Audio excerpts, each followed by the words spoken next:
Hey guys, Karan Barber here. So Sydney's back in lockdown and filmmakers like myself are just trying to, make our next video, start and finish another production, and anything at all really to progress in our careers and jump to the next step like we're always trying to do.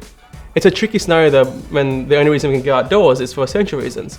So I want to try and inspire you and give you 5 ways on how you can continue your filmmaker journey in lockdown, using your existing footage as stock footage.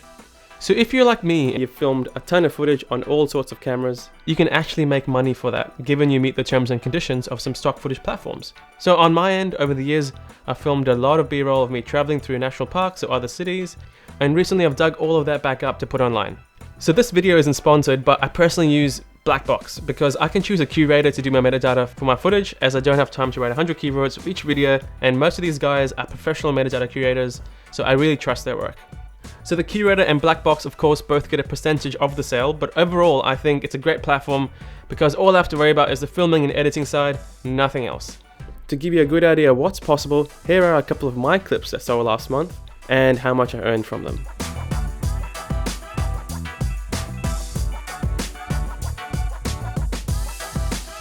Updating your portfolio or website. Every now and then we get too involved in our business when we should be working on our business and building the marketing side of things. When was the last time you updated your credits? Is there something new you're offering in your service range? Did you recently complete a kick-ass video that could be added to your show reel?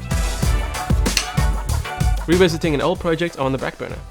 Now we all saw this coming. These are the projects that are tucked away and are just dying to come back out.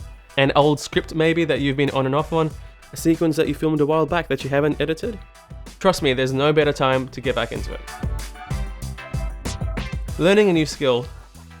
So I'm personally learning how to use Blender 3D. I've wanted to get into it for so long, and it's this 3D software, which is free as well, that I can use in my visual effects and actually create 3D models and input them into my films.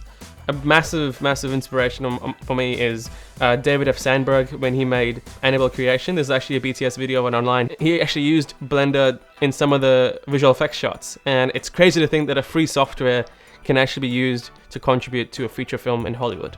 So I'm all over that and I'm just getting right into it.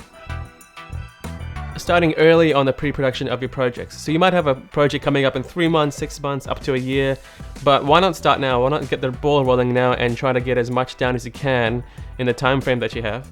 Ooh, and just a little bonus advice for you guys.